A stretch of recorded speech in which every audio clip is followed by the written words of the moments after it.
Jelly खाने केटाकेटीहरूलाई यो भिडियो बनाउँदैछ हेर्नुहोस्। जेली हेर्नुहोस्।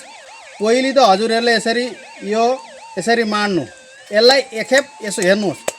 यहाँ हेर्नुहोस्, यहाँ चिप्क्यो, देख्नुभयो? यो चिप्क्यो, हेर्नु। यसरी मैले यो टाँसेर राखिरहेको छु, कति आँठा रहेछ हेर्नुहोस्। यहाँ हेर्नु, चिप्क्यो, चिप्क्यो नि, देख्नुभयो? निक्लेको छैन। यहाँ हेर्नुहोस्, पुरा आँठा हेर्नु, कति कष्टले निक्लिँदैछ। यो भुँडीमा गएपछि के हुन्छ हेर्नुहोस्। निक्लेको छैन, हेर्नु, टाँस्यो, यहाँ हेर्नु, बल्ल बल्ल बल्ल टान गर्दा निक्ल्यो। हेर्नु, यस्तो वस्तु हजुरहरू आफ्ना छोराछोरीहरूलाई खुवाउनुहुन्छ। हेर्नुहोस्, यो मैले धोएँ,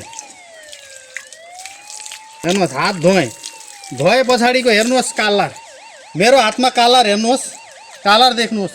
यो कालार हो, पुरा कालार छ यसमा। हेर्नुहोस्, यो कालार हेर्नुहोस्, कालार रह्यो नि यसमा। हेर्नुहोस्, यस्तो कालार पेटमा गएपछि के हुन्छ हजुरहरू गुगलमा सर्च गरेर हेर्नु होला।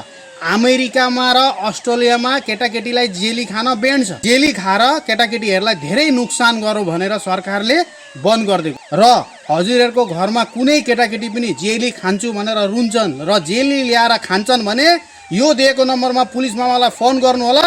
पुलिस मामा आएर तिनीहरूलाई 3 वर्षसम्म लगेर जेलमा हालिदिनेछ। आफ्नो हातले आफ्ना छोराछोरीलाई जहर खुवाउनु सरकारको पनि दायित्व यी सब वस्तु चेक गरेर बन्द गर्ने हो। र हजुरहरू यो भिडियो धेरै से धेरै सेयर गरिदिनु होला ताकि त्यो सरकारले यो भिडियो देखोस् र जेलीहरू यस्ता धेरै वस्तुहरू सरकारले ब्यान गरिदियोस्।